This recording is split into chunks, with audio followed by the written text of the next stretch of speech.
ಮುಂದಿನ ಅವಧಿಯ ಸಿಎಂ ಆಗುವ, ಆ ಮೂಲಕ ದಾಖಲೆ ಬರೆಯುವ ಇಚ್ಛೆ ಇದೆ ಅಂತ ಯಾರು ಸಿಎಂ ಅವರು ಅರಸು ಅವ್ರಿಗಿಂತಲೂ ಹೆಚ್ಚು ಅವಧಿಯ ಸಿಎಂ ಆಗೋ ದಾಖಲೆ ಮಾಡೋ ಇಚ್ಛೆ ಇದೆ ಅಂತ. ಇಲ್ಲ, ಈಗ ನಾನು ಕೂಡ ಮೊನ್ನೆ ಹೇಳಿಕೆಗಳನ್ನು ಕೊಟ್ಟಿದ್ದೇನೆ. ನಮಗೆ ಚುನಾವಣೆ ಶಾಸಕರು ಚುನಾವಣೆ ಮಾಡಿ CLP ನಾಯಕರನ್ನ ಆಯ್ಕೆ ಮಾಡಿದರು ಮಾನ್ಯ ಸಿದ್ದರಾಮಯ್ಯ.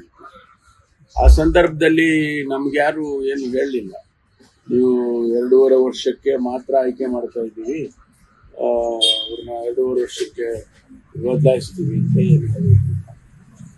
ನಾವು ಅಂದ್ಕೊಂಡಿದ್ದು ಅವ್ರು 5 ವರ್ಷಕ್ಕೂ ಕೂಡ ಆಯ್ಕೆ ಮಾಡಿದ್ದಾರೆ. ಅದನ್ನೇ ನಾವು ಮನಸ್ಸಲ್ಲಿ ಈಗಲೂ ಅದನ್ನೇ ಇಟ್ಕೊಂಡಿದ್ದೇವೆ. ಸೊ ಹಾಗಾಗಿ ಅವರಿಗೆ 5 ವರ್ಷ ಕಂಪ್ಲೀಟ್ ಮಾಡಿದ್ರೆ ಸ್ವಾಭಾವಿಕವಾಗಿ ಒಂದು ರೆಕಾರ್ಡ್ ಆಗುತ್ತೆ. ನಾನೇ ಹೇಳಿದ್ದೆ, ಆ ರೀತಿ ಹಾರೈಸ್ತೇನೆ.